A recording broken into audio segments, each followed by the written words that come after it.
Atos 2, 42 a 47. Diz assim a palavra do Senhor: E perseveravam na doutrina dos apóstolos e na comunhão, no partir do pão e nas orações.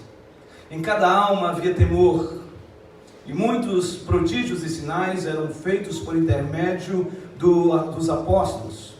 Todos que creram estavam juntos e tinham tudo em comum.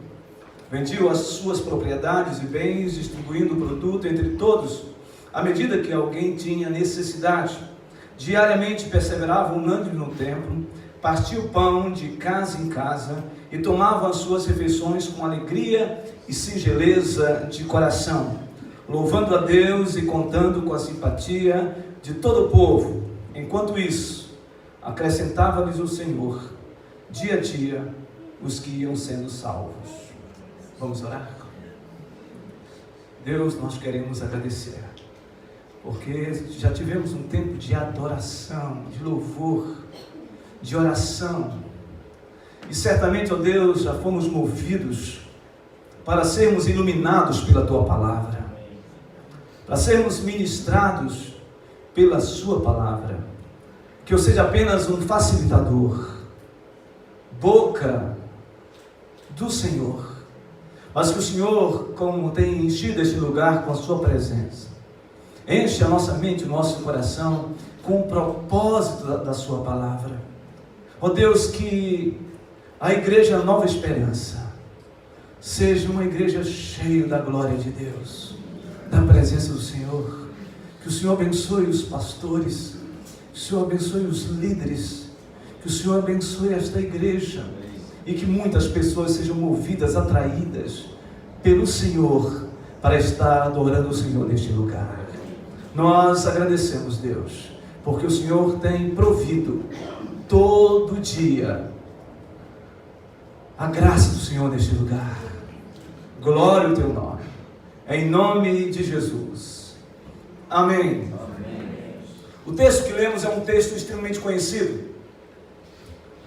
Penso que todos os cristãos devem ter já lido a respeito da gênese, do início da igreja cristã. E esse é o texto áureo, básico, que fala sobre o início da igreja. O início dessa igreja no sentido mais estrutural. Obviamente que a igreja, ela se move desde o Antigo Testamento na concepção da palavra como povo de Deus. Mas nesse texto, nós temos aqui o início da igreja primitiva. E o que me chama a atenção nesse texto é exatamente o que o Dr. John Stott falou a respeito de igreja. Ele disse que uma igreja relevante, uma igreja importante, é aquela capaz de influenciar uma sociedade. E quando ela não influencia a sociedade, as pessoas de uma comunidade, certamente será influenciada pela própria sociedade. Esse texto fala de uma igreja que impactou, uma igreja importante, uma igreja relevante que moveu todo Jerusalém. E vocês conhecem muito bem a história dessa igreja. Uma igreja que perseverava na doutrina dos apóstolos, no ensino apostólico, no ensino a respeito de Jesus, no ensino a respeito da Torá, dos escritos e dos profetas. Uma igreja que perseverava, era insistente, persistente na oração. E a Bíblia diz que sinais e prodígios, como o texto relata, acontecia naquela comunidade. Uma igreja que partiu o pão, ou seja, num momento de celebração da festa ágape, a festa que os primeiros cristãos faziam, onde ricos e pobres se reuniam e celebravam uma refeição. E no ápice dessa refeição, eles então paravam e ministravam a ceia do Senhor. Então era uma igreja que compartilhava as necessidades, compartilhava os seus bens, compartilhava o amor. Por isso que essa celebração era conhecida como a festa ágape, a festa do amor. Mas também o texto diz que era uma igreja que perseverava na comunhão, uma igreja que era coinônica, uma igreja que estava preocupada com o próximo, uma igreja que estava interessada nas dificuldades, nas lutas, sejam materiais, sejam existenciais e espirituais daqueles membros. Então essa igreja, ela se tornou uma igreja relevante por isso. E por causa disso, a sociedade de Jerusalém foi tremendamente impactada pelo estilo de vida desta comunidade. E esse estilo de vida impactou de uma maneira tão poderosa que o texto diz que esta comunidade começou a acrescentar-se, começou a crescer, começou a se multiplicar. E essa ação era uma ação exclusiva, terminante, voluntária, unicamente de Deus. E acrescentava-lhes o Senhor os que iam sendo salvos naquela comunidade. Por isso você conhece bem o texto. Mas eu gostaria de compartilhar com vocês o que antecede a gênese da formação dessa igreja. Eu quero compartilhar com vocês sobre o que ocorreu antes desta comunidade se organizar, se formar e ser tão relevante, e por que esta comunidade foi relevante exatamente em Jerusalém. Eu creio que há dois fatores, dois aspectos que eu gostaria de refletir com você nesta manhã a respeito do porquê que essa igreja foi tão impactante, tão importante. E eu reputo isso, não a estratégia, não o método, não a forma de abordagem desta igreja, que fez com que essa igreja fosse uma igreja tão importante, transformadora e que cresceu de uma maneira exponencial. Eu creio que os dois fatores que antecederam a formação desta igreja é exatamente aquilo que faz com que uma igreja seja uma igreja revigorante, uma igreja pujante, uma igreja impactante, uma igreja que move e que transforma vidas.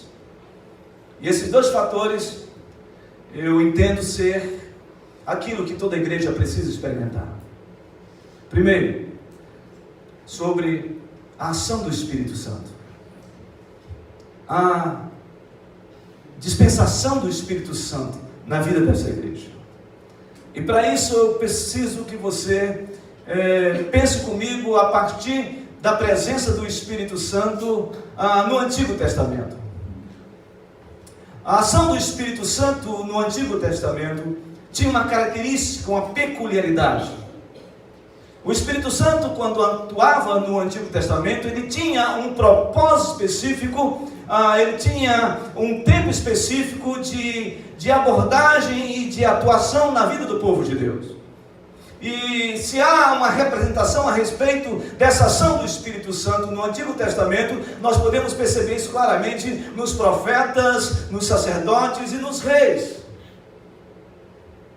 A ação do Espírito Santo no Antigo Testamento, ele atuava, ele operava através desses homens, ele agia através dessas pessoas, e após a ação do Espírito Santo, ele então se ausentava dessas pessoas e ficava sobre a comunidade de Israel. Mas algo me chama a atenção. Quando a gente olha para as especificidades dessa ação do Espírito Santo no Antigo Testamento nessas pessoas. Por exemplo, em Êxodo capítulo 30, versículo 30, você encontra uma experiência do Espírito Santo na vida do sacerdote, na formação da vida sacerdotal. O texto diz de que o Senhor falou a Moisés que ele separasse um óleo, e o óleo representava o Espírito Santo de Deus do Antigo Testamento, e esse óleo era para ungir Arão e os seus filhos. Então esses homens separados por Deus para o sacerdócio, eles não poderiam entrar no lugar santo, e nem no lugar santo dos santos, sem que fossem ungidos, sem que fossem untados, sem que recebessem esse ungimento. E o texto diz de que esses homens recebiam o óleo sobre a sua cabeça e descia esse óleo até os pés. O sacerdote não podia entrar no templo ou no Santo dos Santos, sem que ele experimentasse isso. No Santo, eles tinham esse movimento dentro, para ministração, para adoração, para estabelecer incenso, aroma agradável a Deus, para imolar o cordeiro, e esse cordeiro imolado no altar, pegava-se uma esponja e encharcava o sangue desse cordeiro e aspergia nas cortinas do templo, simbolizando a purificação do pecado de Israel. Mas ele não podia entrar nesse lugar sem que ele fosse completamente ungido, tomado pela presença do Espírito Santo. E o sacerdote ou o sumo sacerdote, ao entrar no lugar santo dos santos, ele precisava experimentar a mesma coisa, uma vez ao ano. Isso significa que o Espírito Santo estava o envolvendo completamente, com um ato específico de levar diante de Deus os pecados de Israel. É por isso que no Salmo de número 133 nós encontramos esta experiência, quando o salmista diz que a nossa comunhão, a nossa unidade, a nossa união entre os irmãos é como um óleo precioso que desce sobre a cabeça de Arão, desce sobre as suas barbas, suas vestes, as suas estolas, e então vai às suas entranhas e até os seus pés. Ou seja, o sacerdote precisava ser completamente ungido com este óleo. Significa que o sacerdote era totalmente envolvido, involucrado, tomado pela presença do Espírito Santo. Mas era um ato específico, temporal, para estabelecer a ministração diante do Senhor. Nós encontramos também uma cena em 1 Samuel capítulo 16, quando o Senhor chama a Samuel e diz a Samuel que ele pegue um chifre e coloque óleo dentro do chifre e vá ungir a casa de Jessé. E Samuel então vai à presença de Jessé, o belemita. E a Bíblia diz que ao chegar diante de Jessé, ele disse que o Senhor tinha o enviado para ungir o futuro rei de Israel. E a primeira pessoa que Jessé apresenta é o seu filho Eliabe. Depois apresenta Abinadab. Depois apresenta Samar. E o texto diz, por 7 vezes, ou melhor, os 7 filhos de Jessé é colocado diante, e o Senhor diz, não é este, não é este, não é este. E o Senhor dá uma palavra para Samuel, dizendo, Samuel, eu não vejo como você vê, o homem vê o exterior, eu vejo o coração. E então ele perguntou, tem mais algum filho? Sim, tenho. Onde ele está? Ele está cuidando das ovelhas. Ele disse, então chama o teu filho. E se apresenta um jovem, ruivo, de boa aparência, chamado Davi. E o Senhor disse a Samuel, este é o meu ungido, unjam. E quando Samuel então pega o chifre, contendo óleo, e lança sobre a cabeça de Davi, o texto relata dizendo que naquele momento o Espírito de Deus se apossou de Davi, se apropriou de Davi, empoderou Davi. E Davi então recebe o óleo da unção, da presença do Espírito para governar Israel. Lembre-se, era uma ação específica, com um propósito específico, com um tempo específico.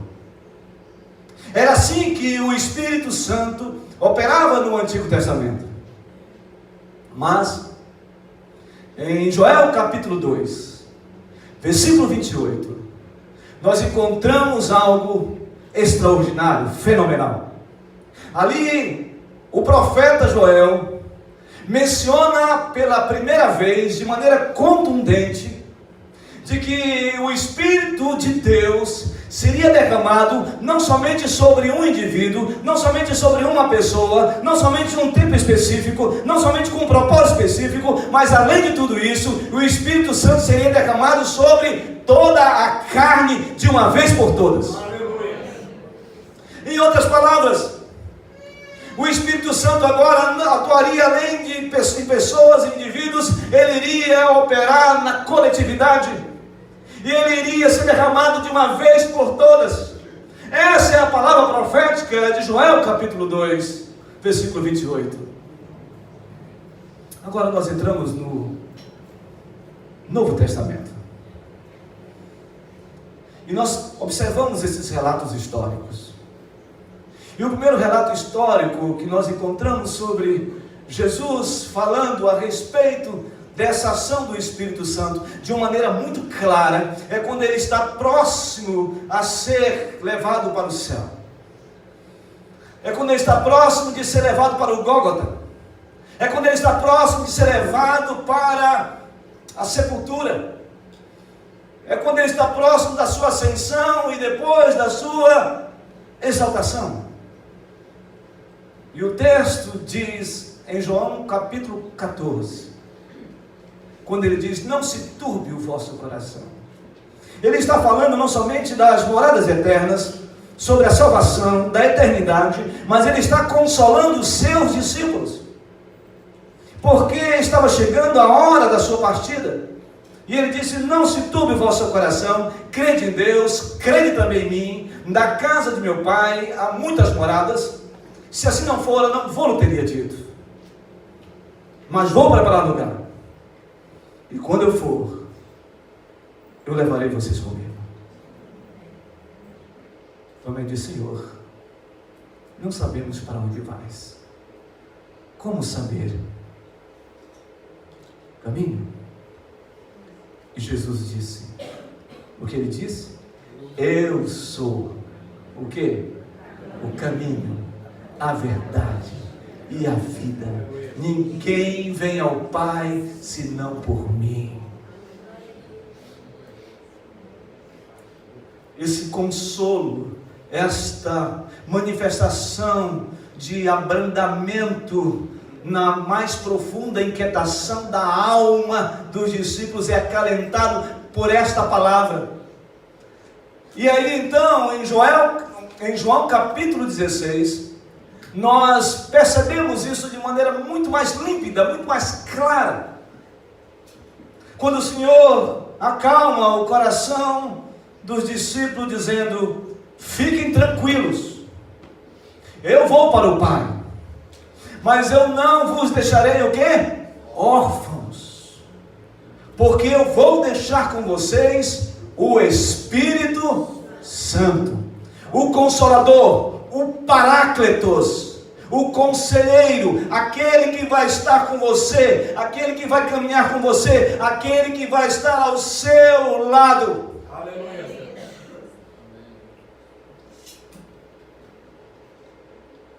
É interessante porque o Evangelho de João, no capítulo 3, aquela experiência com Nicodemos, o Senhor Jesus fala sobre a necessidade do novo nascimento, de uma conversão genuína, de uma metanoia, de uma mudança de mente. E ele diz que aqueles que de fato querem nascer de novo, precisam nascer do Espírito. E a palavra que ele usa para Espírito em João capítulo 3 é a palavra grega pneuma, que vem do sopro, pulmão. Essa expressão é uma expressão voltada exatamente para o impacto do poder do Espírito, do sopro do Espírito, para iluminar a pessoa, para tocar no coração da pessoa, e ela então ser movida a uma transformação de vida, e então, de maneira implacável, voluntária, vindo de Deus, a salvação, então, entra na vida da pessoa. Esse é o pneuma, esse é o sopro do Espírito. É aquilo que você experimentou um dia em que você entregou sua vida a Jesus. O Espírito, de maneira inexorável, implacável, poderoso, me alcançou minha vida, e hoje nós somos novas criaturas. Nós temos agora o nosso nome escrito no livro da vida por causa do pneuma do Espírito Santo de Deus. Aleluia. Mas em João capítulo 16, Jesus usa a expressão Paráclitos. Ele está falando desse Espírito que vai te orientar, que vai te aconselhar, que vai conduzir todos os seus passos. Isso é muito importante, porque aqueles que foram lavados pelo pneuma, pelo Espírito de Deus, o Espírito regenerador, precisam não ser movidos pelos seus próprios atos, as suas próprias ações, as suas próprias decisões, movidas pelas intempéries e circunstâncias da vida, ou pelas coisas que nos apresentam, que muitas vezes parecem serem difíceis ou obstáculos grandiosos, e a gente não consegue sobrepujar esses obstáculos, e a gente, diante das circunstâncias, a gente quer ser levado e movido pelas nossas próprias vontades, as nossas próprias atitudes, sem consultar o Espírito Santo de Deus. Então, se esse Espírito está na sua vida, você precisa ser movido pelo Espírito de Deus, ser conduzido pelo Espírito de Deus. Não dê nenhum passo sem ser aconselhado pelo Espírito Santo, porque quando nós temos essa intimidade, essa presença com o Espírito de Deus, nós andamos, nós vivemos, nós respiramos e sentimos o que Deus de fato deseja para a nossa vida. Então o Senhor está falando no meu coração hoje, dizendo: não tome nenhuma atitude por causa das circunstâncias. Sua atitude tem que ser movida pelo Espírito de Deus. Se Deus trouxe você para cá, é porque Ele tem um propósito. Sabe, Rick Warren disse algo importante a respeito de propósito. Ele disse que a maior tragédia do ser humano não é a morte, mas a maior tragédia do ser humano é viver uma vida sem propósito. Deus trouxe você para a América porque tem um propósito.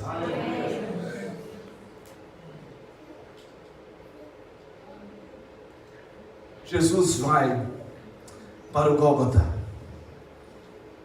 para o Calvário. Ele é estendido na cruz. Ele disse: está consumado. Então ele morre fisicamente, e ele então vai para a sepultura. E no terceiro dia diz as Escrituras que ele ressuscita dentre os mortos. E ele então agora aparece a mulheres. Não é uma aparência fantasmagórica, mas sim o próprio Cristo transformado. Agora fala com as mulheres, agora fala com os discípulos, agora fala com Pedro, agora fala com 500 discípulos, e ele está diante dessa grande população de discípulos, e ele ministra aos discípulos antes da sua ascensão, a partir de Atos capítulo 1, versículo 8, quando ele disse: mas recebereis poder ao descer sobre vós o Espírito Santo, e sereis minhas testemunhas, tanto em Jerusalém, Judeia, Samaria e até os confins da terra. Diga assim: até. Coloca o dedinho assim. Pode colocar o dedo. Não é para aceitar Jesus, é colocar o dedo assim. Até. Muito fraco. Até. Lá em cima. Aqui. Os confins da terra. Até a igreja Nova Esperança. Até. Coloca o dedo agora bem aqui. Sou eu, Jesus. Aqui. Você crê nisso? Você crê nisso? Agora pense nisso. Pense, reflita. Jesus está falando sobre o Espírito, e ele diz aos seus discípulos: agora eu vou para o Pai, e ele é assunto aos céus. E ele faz uma promessa que se encontra em Lucas capítulo 24, versículo 49. Ele diz: lembre-se, vão para a cidade tal e permaneçam na cidade até que vocês sejam revestidos de poder. O que Jesus estava falando para os seus discípulos? Vão para Jerusalém, permaneçam em Jerusalém, fiquem em Jerusalém, até que vocês sejam revestidos de poder. E o texto é claro.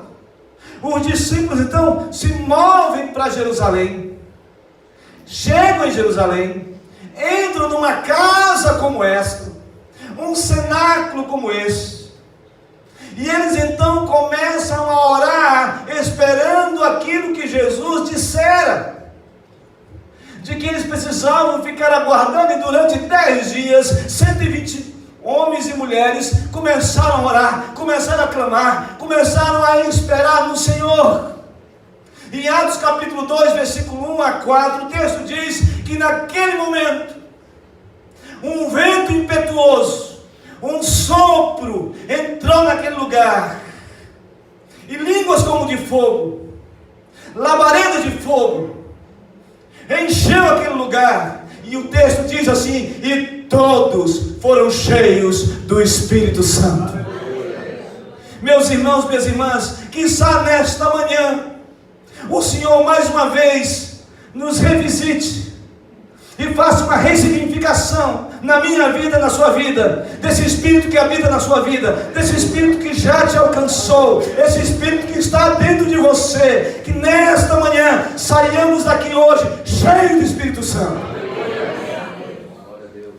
com uma nova dimensão, uma nova percepção de vida.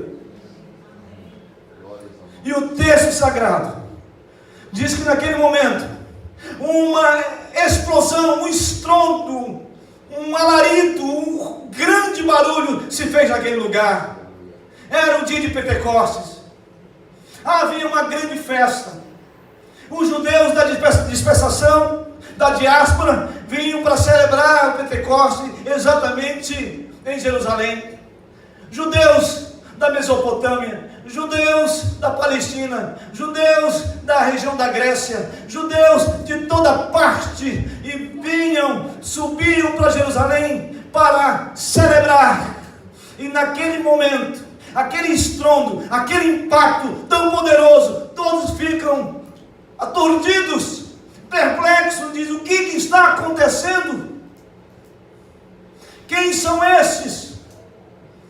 E então a Bíblia diz que naquele momento Pedro e os apóstolos, eles se levantam, e Pedro diz: não, algo aqui aconteceu diferente, de impactante na nossa vida.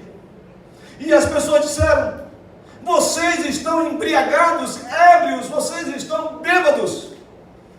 E Pedro disse: não, nós não estamos embriagados, nós não estamos bêbados. O que está acontecendo neste lugar é o cumprimento da promessa de Joel capítulo 2, versículo 28.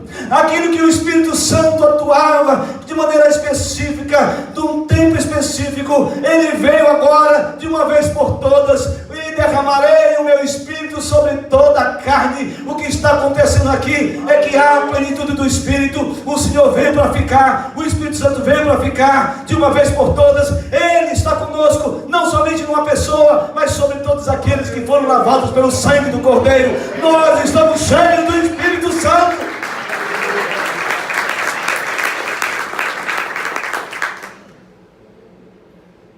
Aquele momento,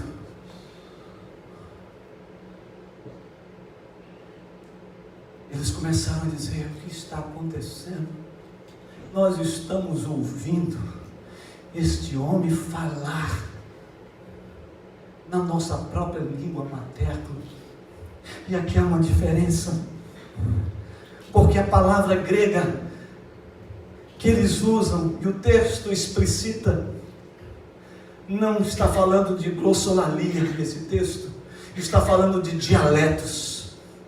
O Espírito Santo começa a usar esses homens iletrados, esses galileus alijados, esses galileus que eram totalmente afastados, marginalizados de toda a sociedade judaica de Jerusalém. Agora esses homens com propriedade, com autoridade estavam falando, e os mesopotâmicos começaram a ouvir ali na sua própria língua, os helênicos começaram a ouvir na sua própria língua a palavra de Deus poderosamente, e todos começaram a ficar impressionados com aquilo. E o texto sagrado diz que essa mensagem foi tão poderosa que cerca de 3.000 pessoas foram alcançadas pelo Evangelho. Queridos, uma igreja só faz a diferença, só é relevante quando ela tem plena convicção da presença do Espírito Santo de Deus. Nós não podemos fazer absolutamente na igreja algo, nem através de métodos, nem de estratégias, nem de movimentos, por mais que façamos, por mais que tenhamos uma capacidade retórica, por mais que tenhamos uma capacidade de convencimento de pessoas, pela nossa intelectualidade, pelo forjar das nossas ideias mais concatenadas, por mais que tenhamos tudo isso, e isso não muda as pessoas. O que muda as pessoas, o que toca na vida das pessoas, o que atrai as pessoas, o que faz as pessoas se sentirem cheias da graça de Deus, é a presença do Espírito Santo. É o Espírito Santo de Deus. E nós temos sentido a presença do Espírito Santo neste lugar. Então continue perseverando. Continue perseverando na palavra de Deus. Continue perseverando na comunhão. Continue perseverando na oração. Continue perseverando no partir do pão, nas necessidades de irmãos que muitas vezes chegam aqui desprovidos de tudo. Sabe por quê? Porque é isso que exala a presença do Espírito Santo. Essa igreja só foi o que foi, e que marca, que é um paradigma, que é um modelo para a nossa vida, porque ela é uma igreja cheia do Espírito Santo. O que tem acontecido na Igreja Presbiteriana de Manaus não é por causa do desenvolvimento orgânico dela, e nem da estratégia dela, e nem das nossas motivações e movimentações, por mais que o Senhor tenha nos dado tantas estratégias, mas o que tem ocorrido na Igreja Presbiteriana de Manaus, de receber cerca de 700 pessoas por ano, é a ação do Espírito Santo de Deus. A glória é dele, o louvor é dele, a exaltação tem que ser a ele.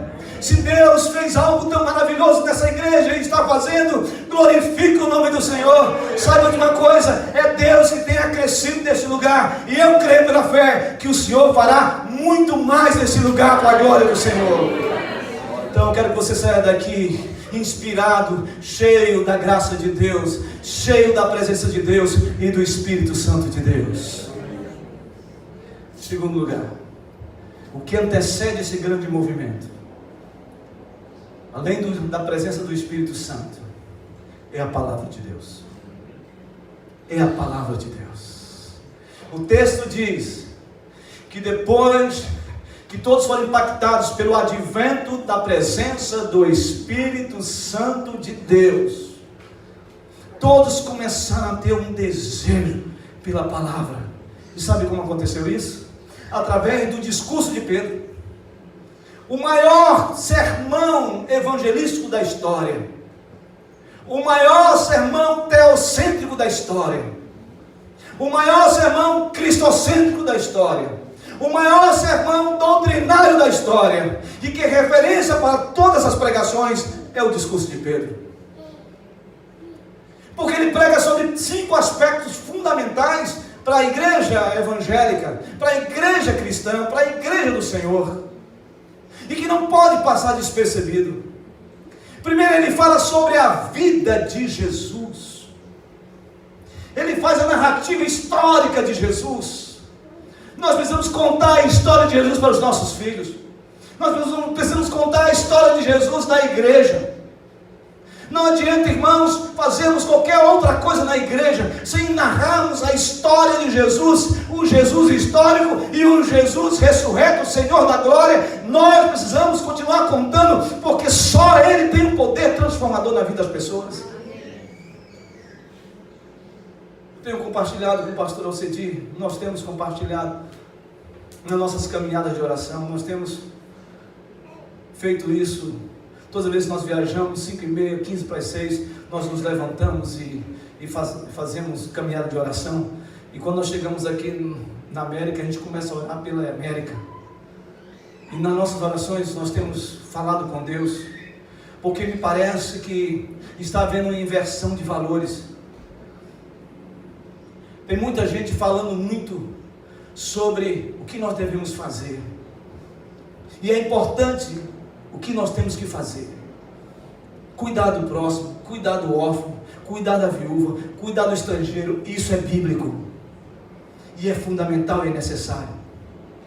Mas o que me parece é que nós estamos indo numa direção tão de assistência social, que nós estamos esquecendo de algo fundamental, Primeiro é Jesus na vida das pessoas. Primeiro é Jesus na vida das pessoas. Primeiro é Jesus, o Salvador, na vida das pessoas. Primeiro é a palavra de Deus na vida das pessoas. C.H. Dodge, um grande estudioso, ele desenvolveu sobre a história de Jesus, a narrativa de Jesus. Ele diz algo importantíssimo. Ele fala que aqui está o querigma da igreja. E a palavra querigma no grego significa proclamação. A proclamação da igreja é falar de Jesus Cristo, aquele que veio a este mundo, aquele que desceu à sepultura, ressuscitou no terceiro dia e está à direita de Deus Pai Todo-Poderoso, Criador dos céus e da terra. Essa é a proclamação do Evangelho, essa é a proclamação da igreja. E quando a igreja está firmada, centrada nas Escrituras, a igreja se retroalimenta, a igreja se fortalece e a igreja tem força para caminhar. Então, Pedro fala sobre a vida de Jesus. Em segundo lugar, Pedro fala sobre a morte de Jesus. Ele fala sobre a cruz. E me parece que cristianismo sem cruz é apenas uma filosofia. Me parece que cristianismo sem cruz é apenas mais uma mensagem com uma eloquência, mas sem conteúdo. Só existe cristianismo por causa da cruz, da morte de Jesus, da sua morte na cruz, onde o seu sangue foi vertido e toda a ira de Deus estava sobre nós, e ela foi então retirada, essa luz, esse foco da maldição que era lançada sobre a minha vida, a sua vida, nos levando à morte eterna. Em nome de Jesus, a Bíblia diz que o Senhor Jesus na cruz aplacou a ira vindoura, e então eu e você agora temos a salvação, porque Ele se fez maldito por mim e por você. Então a cruz é o fundamento da igreja, e não há céu sem cruz. Aleluia. Pedro fala sobre a morte de Jesus. Pedro fala sobre a ressurreição de Jesus. Ele ressuscitou.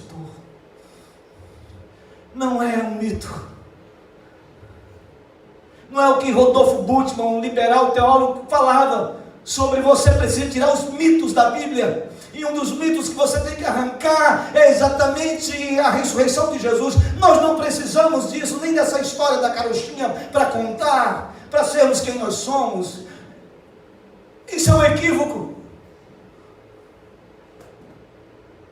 A ressurreição de Jesus não é um mito, não é apenas uma história fictícia.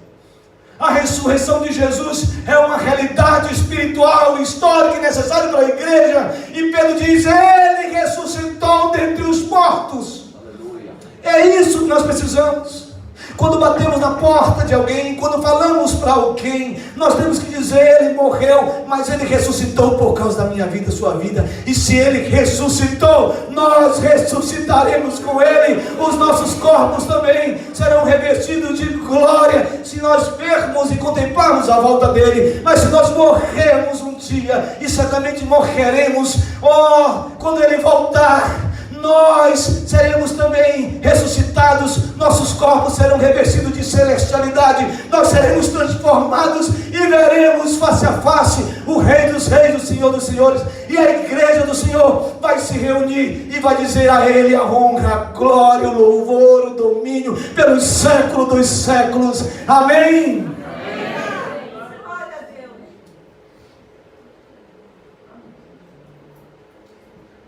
Mortos ressuscitarão primeiro, e nós os vivos o veremos, quer seja de um jeito ou de outro. Quem é do Senhor estará experimentando a glória de Deus. Mas ele fala sobre a ascensão de Jesus e a sua exaltação. Ele está sentado no alto e sublime trono, aquele trono que Isaías contemplou. Judá estava sem esperança porque o rei Uzias tinha morrido, e o Senhor deu a Isaías uma contemplação. Ele viu a glória de Deus, e quem estava sentado no trono é o Senhor. E a palavra Senhor nesse texto em hebraico é Adonai, aquilo que João 12:41 diz: o Senhor Jesus está sentado no trono, Ele governa todas as coisas. O trono não está vazio, assim como a manjedoura já está vazia, assim como o túmulo está vazio, assim como a cruz está vazia, o trono está preenchido pelo Rei dos Reis, Senhor dos Senhores, e o nome dele é Jesus de Nazaré. Ele está na sua vida, Ele está controlando você, Ele está na direção da sua vida. Então, quando você se sentir em desesperança, quando você se sentir que as coisas estão meio que desgovernadas, descontroladas, não esqueça, elas não estão, porque quem está no controle é o Deus soberano que dirige a sua vida. Essa é a pregação. Esta é a pregação. Esta é a palavra de Deus. E essa igreja que se forma, ela é sustentada por esses dois pilares: a presença do Espírito Santo e a palavra de Deus. Meus queridos irmãos e irmãs, que a igreja Nova Esperança seja sustentada pela presença do Espírito Santo e pela palavra de Deus. Na igreja presbiteriana de Manaus nós fazemos algo. Eu quero pedir liberdade ao pastor Wesley de orar com os irmãos. Vamos ficar todos de pé. Nós podemos adorar a Deus com um cântico e convidá-lo a isso, a estar aqui na frente. Sabe, irmãos, é muito importante que a gente se coloque em posição de que necessita de uma oração, necessita de uma palavra de encorajamento. E nós convidamos os queridos para virem à frente. Tem gente que tem uma enorme dificuldade. Tem gente que diz assim: daqui eu não saio, daqui ninguém me tira. Mas se o Espírito Santo falou com você, se você quer ser uma igreja, porque você é igreja, importante, relevante, e quer viver segundo o propósito de Deus, quero convidar você para vir aqui à frente fazer uma oração conosco. Eu também vou estar orando com você, e nós vamos estar orando juntos. Pode ser? Quer vir à frente? Venha aqui à frente, vamos orar junto, povo de Deus, aqui no altar. Nós vamos cantar um cântico. Enquanto estivermos cantando, fala: Senhor, eu preciso viver na Tua presença. Eu quero cada vez mais ser cheio do Teu Espírito. Ser cheio do Espírito Santo é ser cheio o tempo todo. Para chegar aqui bem pertinho, aqui na frente. Hoje nós vamos ministrar a sua vida. Vamos orar pela sua casa, pela sua família. Você tem o seu cônjuge, venha junto, vamos lá, vamos junto, vamos orar. Vamos ter esse tempo juntos na presença de Deus. Vamos pedir aos pastores que venham aqui também, e nós vamos impor as mãos sobre os irmãos. O Espírito Santo está aqui.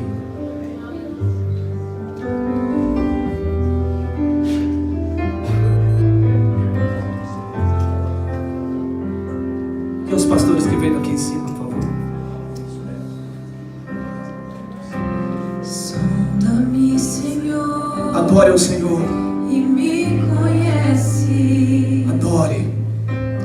Quebranta o meu. Se você está sentindo movido por Deus e quer ainda vir, venha. Pode ficar no corredor, na posição. A tua palavra. Oh, Espírito Santo. E enche-me até que em mim se ache só a ti. E então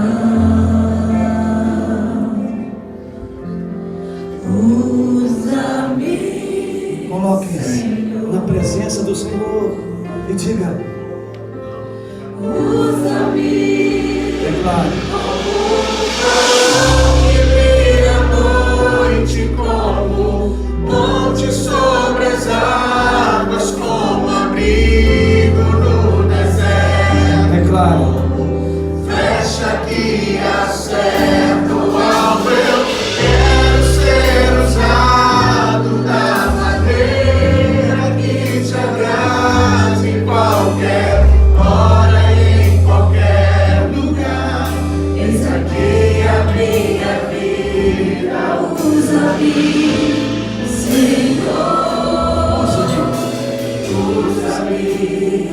Declare. Sonda-me, Senhor, e me conhece. Oh Espírito Santo, oh Espírito Santo, meu coração. assim como no dia de Pentecostes, Senhor. Transforma-me conforme a tua palavra. Oh Deus, Enche-me até que em mim se ache só ti. E então te adore. usa-me, Senhor. Usa-me, Senhor.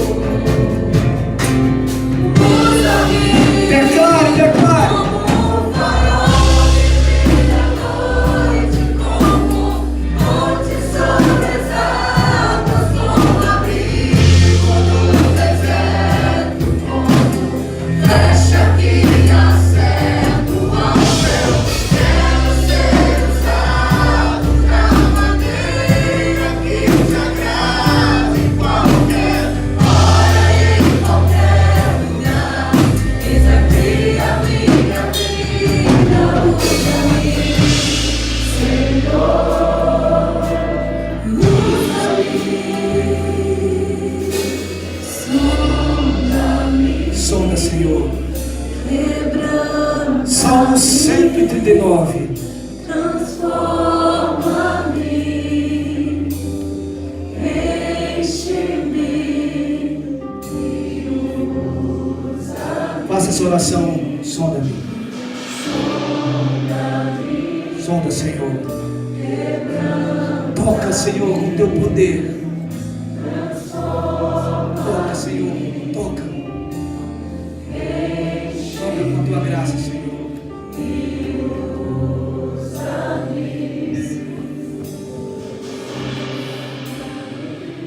Oh Deus. Oh Deus.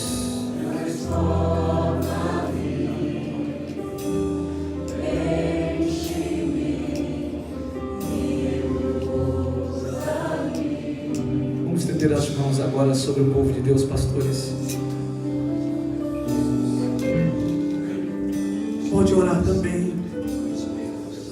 Senhor Deus, Espírito, Senhor, transborda agora a nossa vida. Senhor Deus, quem está precisando de consolo, Senhor, vem com teu sopro, com a tua orientação, com a tua graça. Quem está vivendo um tempo de enfermidade, Senhor, depena essa enfermidade com o teu poder.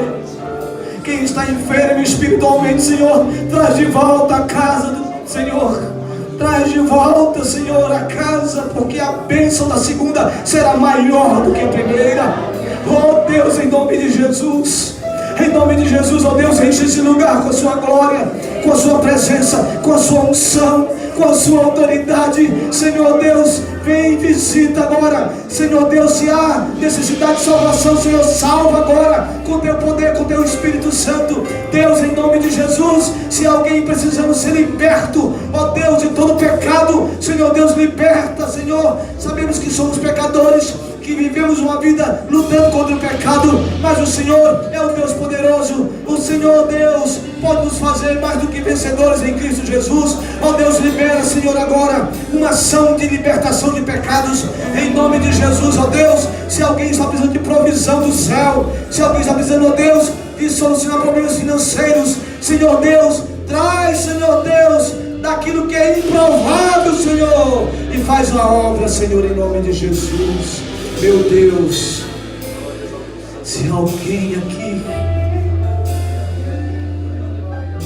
que tem entrado no seu quarto e chorado, dizendo: Senhor, eu não aguento mais, Senhor, eu não aguento mais, eu estou cansado, eu estou precisando de um alívio, de uma resposta. Senhor, responde agora, Senhor. Responde agora, Senhor. Dizendo, falando ao coração, segredando ao coração, Senhor. Faz um milagre, Senhor. Que saiam daqui alentados, que saiam daqui fortalecidos, em nome de Jesus. Saiam daqui, ó Deus, crendo de que o Senhor falou conosco e nós vamos andar altaneiramente em nome de Jesus.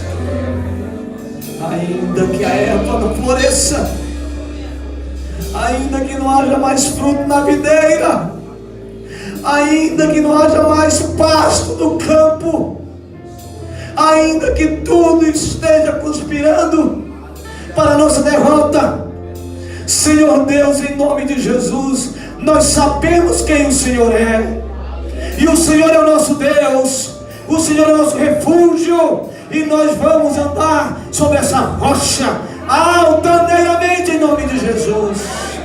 Oh Deus, que essa manhã seja uma manhã de grande visitação do Senhor, seja uma manhã de alegria, seja uma manhã de júbilo, seja uma manhã de vitória, seja uma manhã de conquistas para a glória do Teu nome, porque, Senhor Deus, afinal nós somos, segundo a Sua palavra, mais do que vencedor em Cristo Jesus.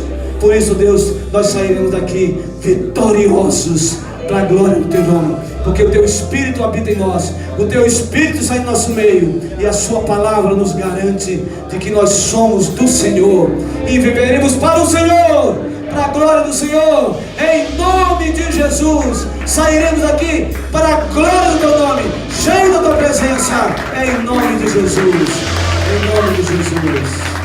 Amém, amém e amém.